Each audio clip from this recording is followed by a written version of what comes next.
जी नमस्कार, मैं अजय वर्मा। आप देख रहे हैं न्यूज नशा।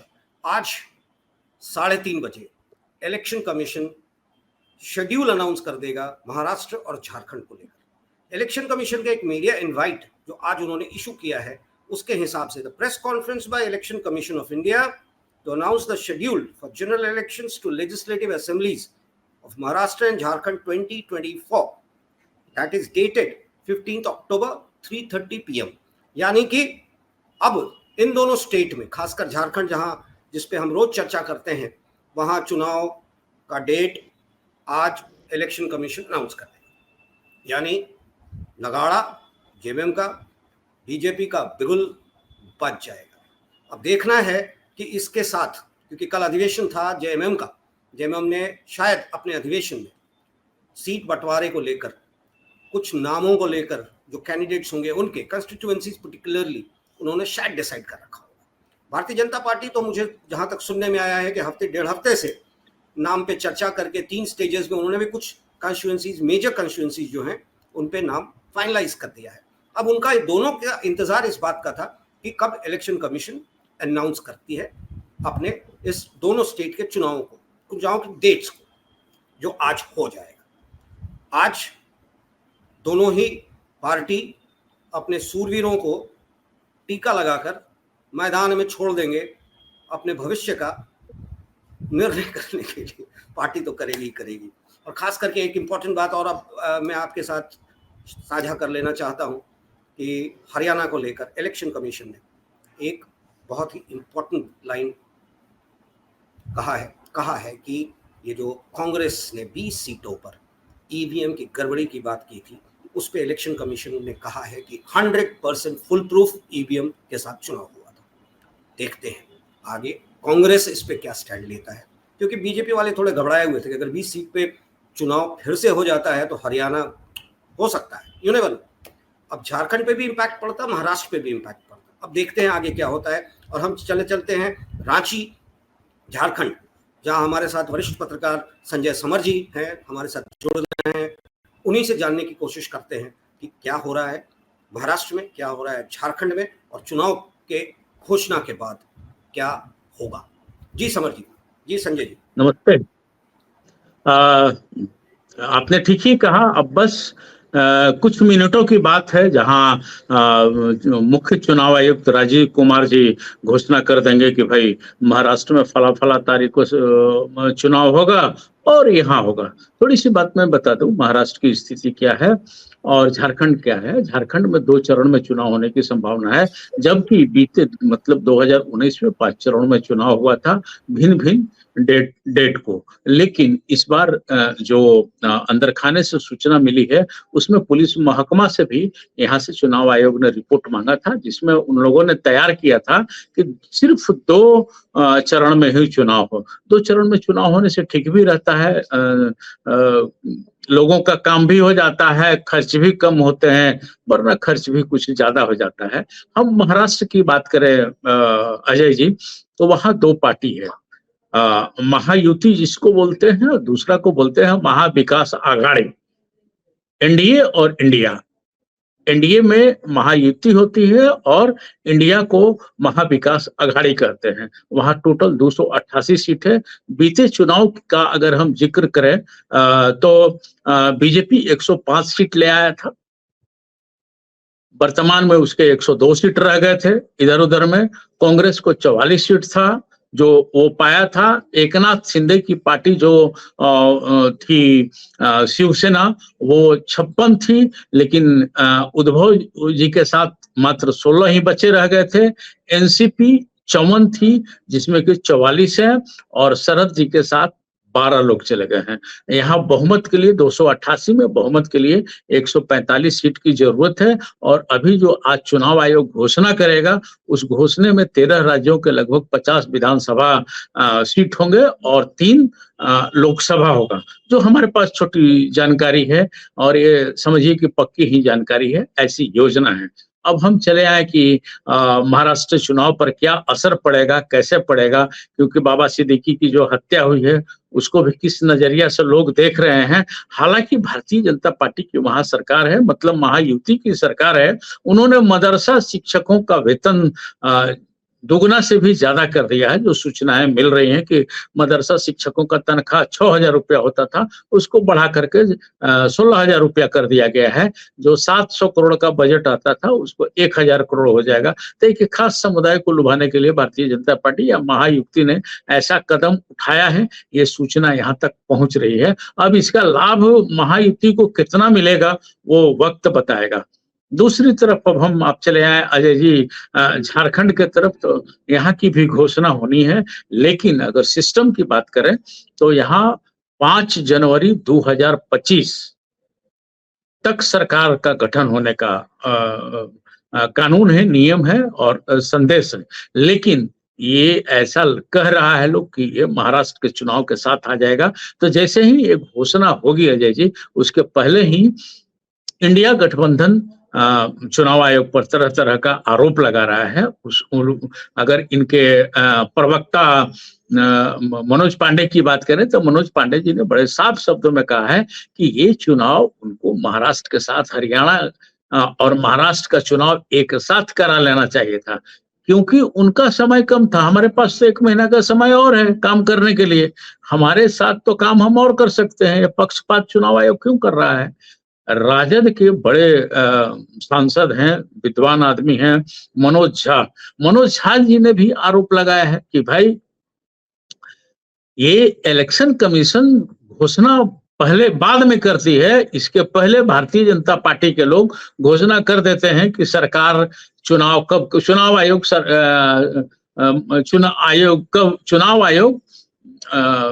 चुनाव की घोषणा कब करेगा। उन्होंने उदाहरण भी दिया है कि असम के मुख्यमंत्री हेमंत बिस्व शर्मा से कल टंग ऑफ स्लिप होते होते सुनाई दिया है। वो भी मीडिया के सामने उन्होंने कहा है कि ज्यादा संभावना है कि कल चुनाव की घोषणा हो जाए, चुनाव आयोग कल घोषणा करेगा। इसी बात को यहाँ कांग्रेस के वरिष्ठ नेता हैं, यहाँ प्रदेश अध्यक्ष भी रह चुके हैं राजेश ठाकुर ने भी कहा है कि चुनाव आयोग का हम सम्मान करते हैं, लेकिन चुनाव आयोग जो काम भारतीय जनता पार्टी या एनडीए नेताओं से पूछ करके करती है उस पर लोकतंत्र पर सवाल खड़ा हो रहा है। क्योंकि हेमंत बिस्व शर्मा ने कल ये बात घोषणा कर दी थी कि आज बैठक कर करके मुख्य चुनाव आयुक्त राजीव कुमार दोनों स्टेट की चुनाव की घोषणा करेंगे। तो चुनाव की घोषणा होने से पूर्व ही चुनाव आयोग पर उंगली उठ रहे हैं। ये ना ईवीएम की उंगली है, न बोगस की उंगली है, उंगली उनकी नैतिक जिम्मेवारी पर उठा रहे हैं लोग, उनके कर्तव्य पर उठा रहे हैं और उनके क्रियाकलाप पर उठा रहे हैं। ये आखिर ये लोकतंत्र की रक्षा कैसे होगी अगर ये सूचनाएं सत्ताधारी, आज मान लीजिए एनडीए की सरकार है, कल अगर यूपीए की सरकार या इंडिया गठबंधन की सरकार आती है तो वो लोग भी दबाव बनाएंगे क्या?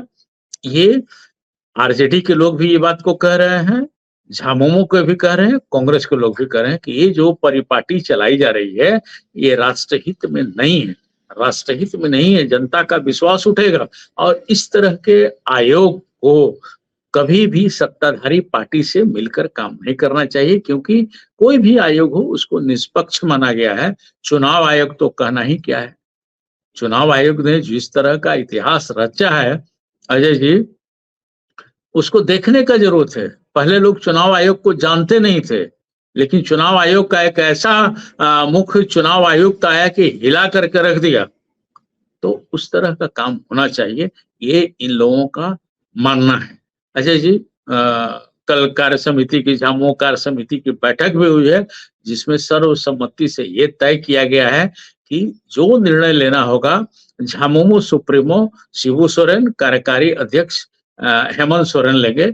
सीटों के बंटवारा से लेकर के और टिकट बंटवारे तक उनके तमाम जो पदाधिकारी हैं, पार्टी पदाधिकारी हैं, उन लोगों ने ये जिम्मेवारी दे दी है। अब सब लोग इंतजार कर रहे हैं 3:30 बजने का। 3:30 बजता है तो कौन कौन कहाँ कहाँ, आपकी आवाज नहीं मिल पा रही है। सीट बंटवारे पे क्या बात हुई है संजय जी? देखिए, कल अधिवेशन। सीट बंटवारों को लेकर के जो पहले कयास लगाए जा रहे हैं, उसी कयास पर अभी चल रहा है बात। 41 सीट पर जेएमएम लड़ेगा, 31 सीट पर कांग्रेस लड़ेगी, 7 सीट पर आरजेडी लड़ेगी, और नए साथी जो है कम्युनिस्ट 5 सीट पर वो लड़ेंगे। अब झामुमो का ये सोच है कि 5 सीट हो या 7 सीट हो, दोनों में से कोई एक पार्टी को कांग्रेस अपने पक्ष में दे दे, अपने हिस्से से दे दे, ताकि ज्यादा से ज्यादा सीट हम लोग कवर कर सके। दूसरी चीज ये है कि 31 सीट पर जो लड़ी थी कांग्रेस, तो उसमें से उनको 16 सीट मिले थे। तो जो हारे हैं उनका इरादा है कि जिस सीट पर वो हारे हैं, उन सीटों पर अगर दूसरे पार्टी के लोग मजबूत हैं तो उनको दे देने का है। देखिए अजय जी, अब जो सिस्टम बन गया है, जो सिद्धांत बन गया है, हम पत्रकारों को बोलना भी पड़ रहा है, चिंदी चिंदी चुन कर सरकार बनाने की क्या ये जो नया पैटर्न चल निकला है, इस पर किसी को कुछ बोलने की जरूरत नहीं है, क्योंकि बोलने से क्या करेगा लोग पता नहीं। लेकिन ऐसे होता नहीं था कि चिंदी चिंदी चुन करके और हम लोग सरकार बनाए, सरकार बनाने से पहले, सरकार बनाने के बाद किसी तरह से चिंदी चुन करके और चले और हम सरकार चला लें। अब सरकार क्या कहें, चुनाव भी एक व्यवसाय हो गया है। एक एक विधानसभा क्षेत्र में आप विश्वास नहीं करेंगे, 4 करोड़ 5 करोड़ रुपया, क्या 8-8 10-10 करोड़ रुपया खर्च करते हैं प्रत्याशी, और ये किस तरह से निकलेगा इसको भी देखना पड़ता है। इसमें जनता को थोड़े सावधान होने की जरूरत है, और हल्का सा अगर ईमानदारी पूर्वक काम करेंगे लोग, तो निस्संदेह हम चाइना को पछाड़ेंगे, अमेरिका को पछाड़ेंगे, या अन्य जो राज्य, यहाँ मान लीजिए झारखंड की तुलना हो तो हम गुजरात को भी पछाड़ने का मादा रखते हैं। अगर हमारी जनता या हम ईमानदारी पूर्वक हम लोग चले, तब थोड़ी सी लालच में ना बढ़े तो आगे चलेगा, और लोभ में नहीं आना चाहिए, हमें ऐसा लगता है। अजय जी। संजय जी, ये कल जो कैबिनेट की मीटिंग थी, झारखंड स्टेट कैबिनेट की जो मीटिंग थी, उसमें 30 प्रस्तावों को मंजूर किया गया, जिसमें से 3 मुझे लगता है कि थोड़ा सा पॉलिटिकली मोटिवेटेड लग रहा है, जैसे कहा जा सकता है।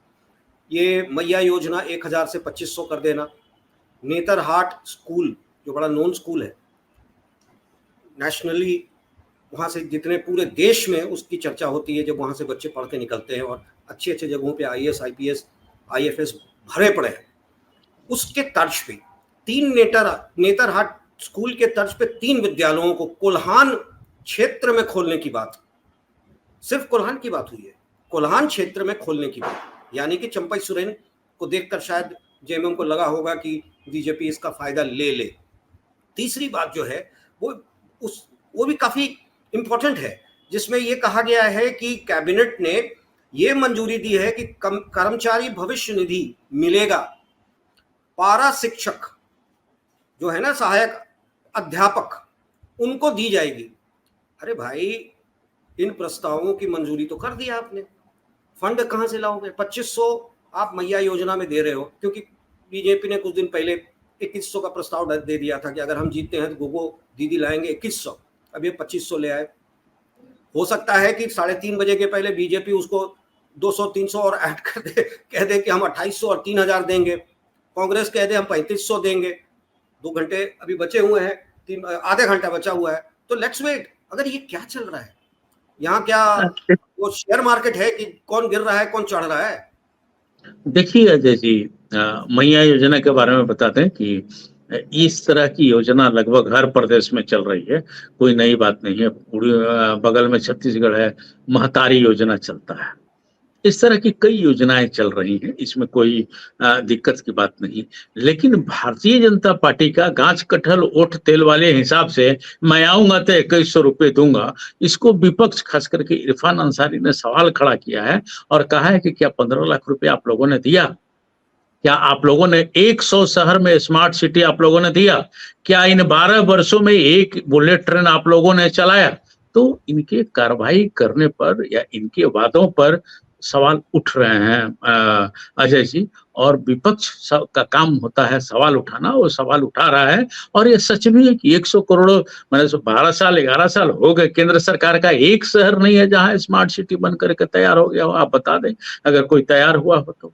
दूसरी चीज इरफान अंसारी की अगर हम बात करें तो इरफान अंसारी दूसरी बात ये कहते हैं कि अगर उधर यूपीए की सरकार थी तो उन लोगों ने गरीबों के लिए ट्रेन चलाई जिसका नाम गरीब रथ रखा। लालू जी उस वक्त रेल मंत्री हुआ करते थे। इन्होंने तो बुलेट ट्रेन चलाया है। ये उद्योगपतियों की सरकार है, पूंजीपतियों की सरकार है, पूंजीपतियों के लिए सोचते हैं। तो हर लोग अपने अपने पक्ष की बात करते हैं, लेकिन इरफान अंसारी का यह उठाना हम लोगों को भी थोड़ा जायज लगता है कि भाई स्मार्ट सिटी तो होना चाहिए। मैं आपको बता दूं अजय जी कि यही 3 टर्म जवाहरलाल नेहरू भी रहे थे प्रधानमंत्री। उन्होंने रांची में एचईसी बनाया। आप याद कीजिए, आप यहाँ आज AGC देखेंगे कैसे? कि स्मार्ट सिटी उसी को कहते हैं स्मार्ट सिटी। इसके पहले आप चले जाइए तो स्मार्ट सिटी यहाँ झारखंड में इसके पहले भी था, खास करके रांची में पिठौरिया के पास राजा विष्णु सहदेव जो बनाए हैं वहां भी एक कॉलोनी किसकी, कुआं कहाँ का, कौन लोग कुआं करेंगे, किस तरफ वैश्य रहेंगे, किस तरफ मुस्लिम रहेंगे। इतना बढ़िया स्मार्ट सिटी वो भी बना हुआ है अजय जी। तो स्मार्ट सिटी बोकारो जाकर के देखिए, उस जमाने में जहाँ छुआछूत इतना माना जाता था, ऊपर से लेकर के नीचे तक रख दिया गया था किस जाति के लोग किस जाति के लोग, उसको आगे बढ़ाया गया था। तो स्मार्ट सिटी की बात जो ये लोग उठा रहा है, बुलेट बात बात पे बेस्ड नहीं था, है ना संजय जी। पहले जो हुआ कि कौन कास्ट का है, कहाँ रहेगा, यानी कि आपने सबके लिए एक निर्धारित स्थान बना दिया। हाँ, उससे आगे ना जाए। रोटी का जुगाड़ उन लोगों ने किया था। तो ये तो इन लोगों का जो सवाल उठ रहा है वो तो लाजमी है। अब इसका बात कैसे हो, हम मैया योजना पर चले आए तो मैया योजना के लिए इन लोगों ने जो योजना बनाई और ठीक उसके अगेंस्ट सेम योजना 2100 रुपये देने की जो बात हुई, तो सीधे सीधे नकल ही हुआ ना। आप माने अब ठीक है, इसको इन्होंने इजाफा कर दिया 2500 रुपया, तब बदले की कार्रवाई में अब अपना घर ही बिक जाए तो ये तो उचित नहीं दिखलाई दे रहा है। अगर और वो भी मुफ्तखोरी, काम कीजिए, नरेगा था मनरेगा था, हम लूट ले अलग बात है, लेकिन उसमें पूरी तरह से अजय जी था कि आप श्रमदान कीजिए और काम कीजिए। इंसान मतलब कि किसी जनता द्वारा एक किसी प्रकार का काम किया हुआ, उससे समाज आगे बढ़ता है, अपना राज्य आगे बढ़ता है, अपना राष्ट्र आगे बढ़ता है। चाहे कोई छोटी कंपनी में काम कर ले अजय जी, चाहे किसी बड़ी कंपनी में काम कर ले, डायरेक्ट मुनाफा नहीं, इनडायरेक्ट मुनाफा यहीं से दिखाई देता है। तो काम के बदले में अगर कुछ मिलता है तो वो समझ में आती है।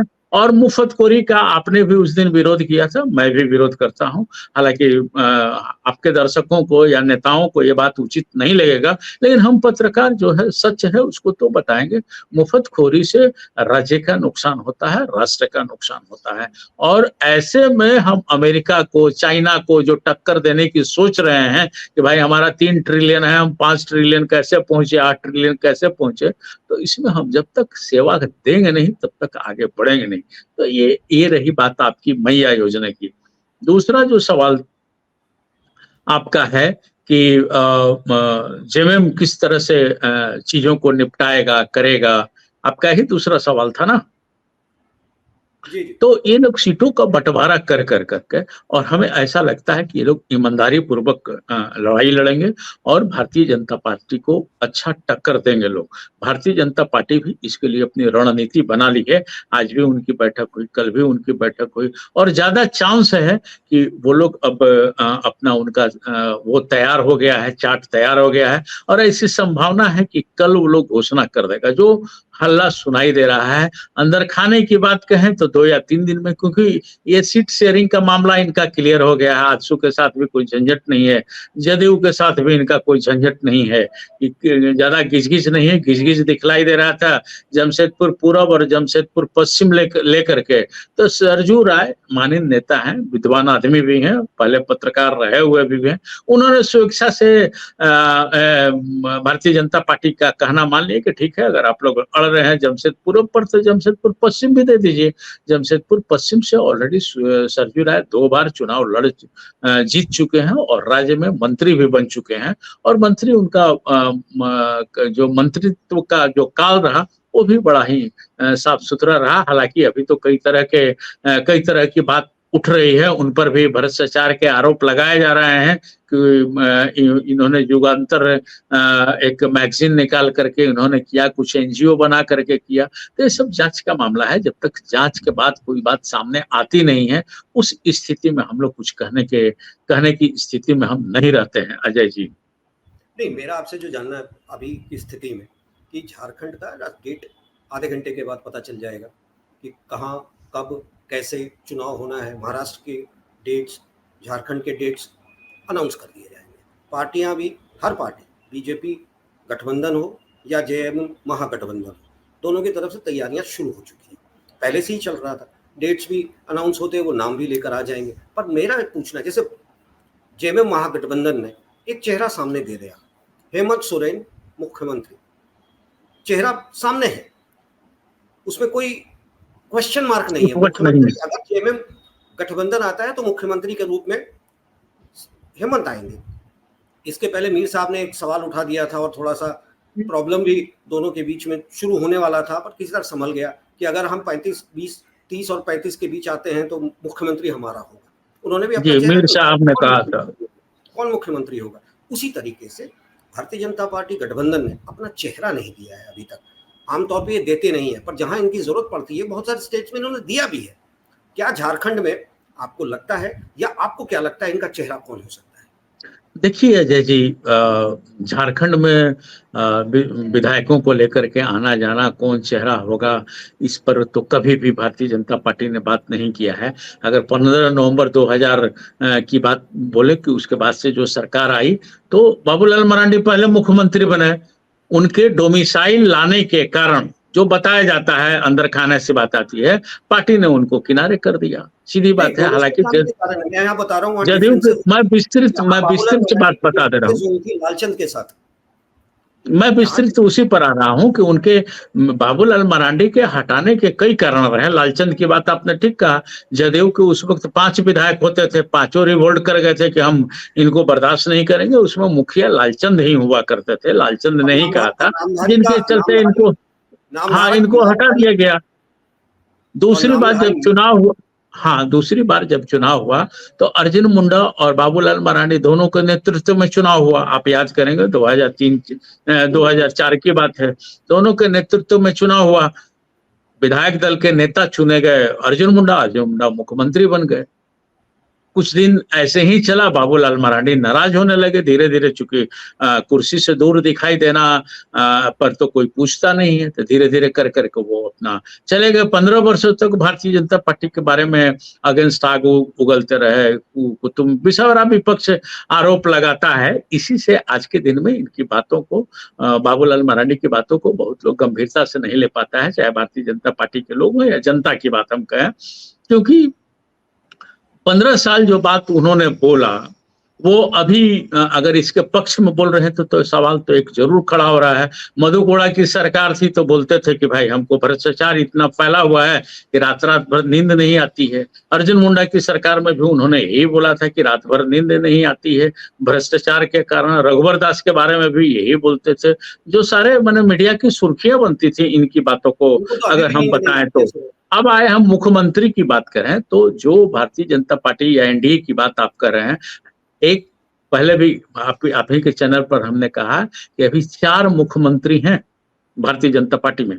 बाबूलाल मरांडी, अर्जुन मुंडा, मधु कोड़ा, चंपई सोरेन, ये 4 हैं। ये चारों में से जो इनका भारतीय जनता पार्टी का जो सिचुएशन दिखलाई दे रहा है, चाहे छत्तीसगढ़ का दिखा, चाहे मध्य प्रदेश का दिखा, चाहे राजस्थान का दिखा, चाहे अभी हरियाणा का जो दिखाई दे रहा है, तो इस चारों का अध्ययन करने पर यही हम लोग पाते हैं कि इन चारों में से किसी को मुख्यमंत्री नहीं बनाएगा, कोई नया चेहरा देगा, फिर वही भागा भागी। अभी तक तो मामला लटका हुआ है हरियाणा का। आप देखिए, थोड़ा दिन पहले अगर 4 स्टेट का जो चुनाव हुआ था उसमें भी कई दिनों तक मामला लटका रह गया था, संशय बनी रह गई थी।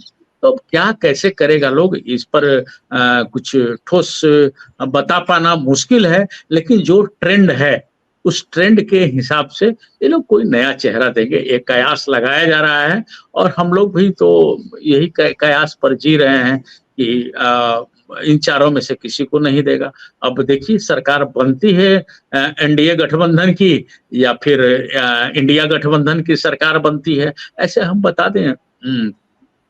अजय जी कि बीते लोकसभा चुनाव का अगर हम मनन करें तो उसमें हम पाते हैं कि यहाँ 28 विधानसभा सीटें जो रिजर्व है, उस 28 में भारतीय जनता पार्टी का ढंग से वोट भी नहीं मिल पाया है और सब जगह लोग पिछड़े भी रहे हुए हैं। इस बात को हम बताते हैं आपको।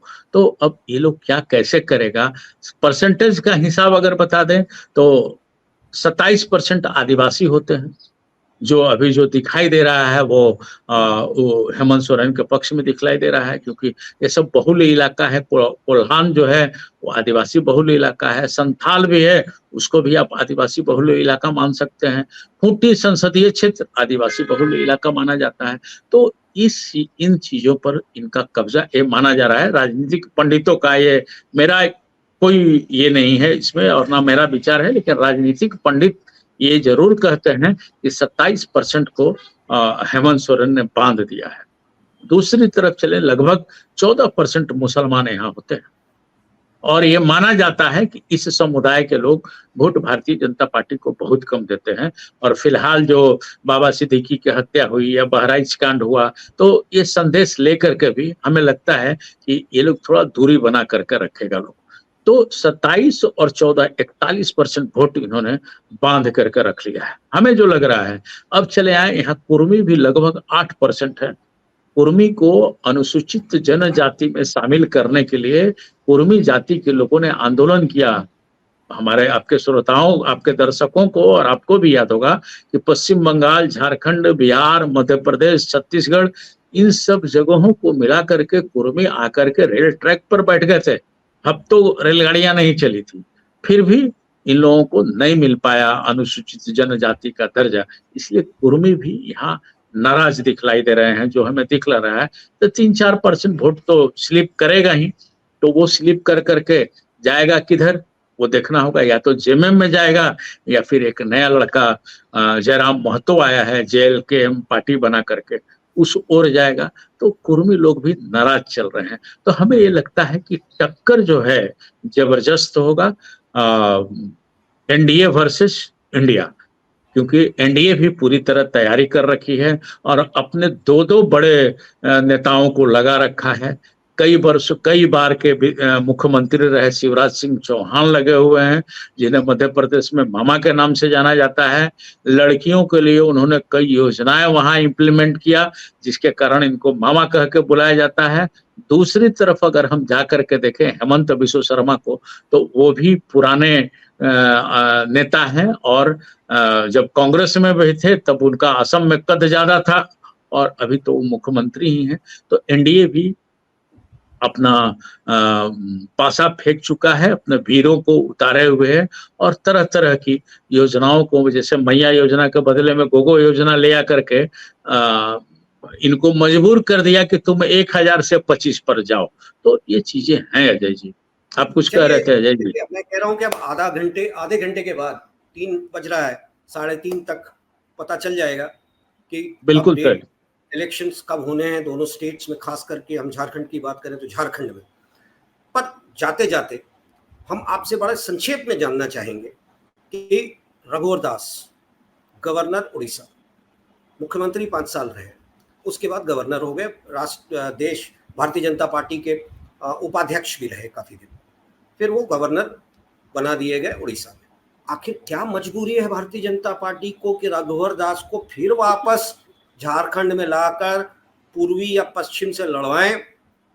क्या मजबूरी है आखिर? क्या देखिए अजय जी, मंशा क्या है भारतीय जनता पार्टी? ये बिल्कुल राजनीतिक बातें हैं और अफवाह है। आपके चैनल के माध्यम से मैं बता दे रहा हूं कि रघुवर दास पूर्वी से चुनाव नहीं लड़ेंगे, वो अपना कार्यकाल पूरा करेंगे। रघुवर दास से भी मेरी निजी बातें हुई थी थोड़े दिन पहले कि भाई इस तरह का आपका बात आ रहा है। उन्होंने एक सिरे से इनकार किया था कि भाई पार्टी ने जो जिम्मेवारी दी है, जो शासन है, जो अनुशासन है, उसमें हम है, पार्टी का जो आदेश होगा आदमी करेगा। लेकिन हमें जो सूचना मिल रही है, जो जानकारी है, रघुवर दास आने वाले नहीं है। हाँ, झारखंड की राजनीति से वो दूर नहीं है। ये सारी बातें जो आपने कहा उनके शुभचिंतक ये बता रहे हैं और रघुवर दास का पकड़ भी है झारखंड में। उससे इनकार नहीं किया जा सकता है। एक तो जिस वो समुदाय से आते हैं, जिस जाति से आते हैं, उनका पॉपुलेशन भी यहाँ ज़्यादा है, बहुत ज़्यादा है। गुमला है, हटिया है, आप उधर उठा करके देखें तो खुट्टी है, तोरपा है, हजारीबाग है, इन सब जगहों पर इनके समुदाय के लोग बहुत बड़े संख्या पर में है। और हमें जो लग रहा है कि अगर कैलकुलेट किया जाए टोटल वैश्य समाज का, तो लगभग 32% टोटल इसमें आ जाएंगे। 32% वैश्य समुदाय इस झारखंड में है। हमें जो लग रहा है, हालांकि जातीय सर्वे तो कुछ हुआ नहीं है, लेकिन जो भी बातें आती हैं उसमें 32% के आसपास वैश्य समुदाय के लोग हैं। इससे गुरेज नहीं है। इसी से हमें नहीं लगता कि रघुवर दास आ रहे हैं, चूंकि गवर्नर है, पड़ोसी राज्य है, यहाँ से जुड़े हुए हैं, तो राजनीतिक दबदबा तो भाई उनका है, इससे इनकार नहीं किया जा सकता है।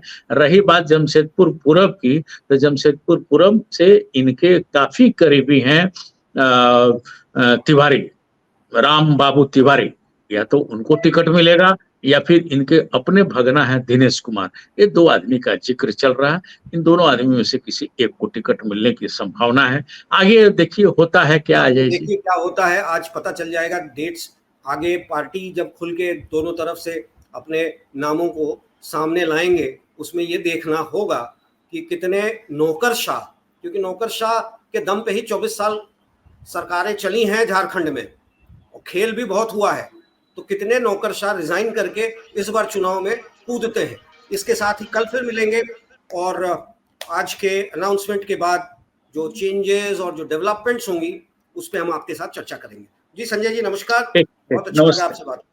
और आप हमसे जुड़े रहने के लिए सब्सक्राइब करें YouTube पर, फॉलो करें Twitter पर और लाइक करें Facebook पर। और ज्यादा जानकारी के लिए आपको टाइप करना होगा सिर्फ न्यूज़ नशा।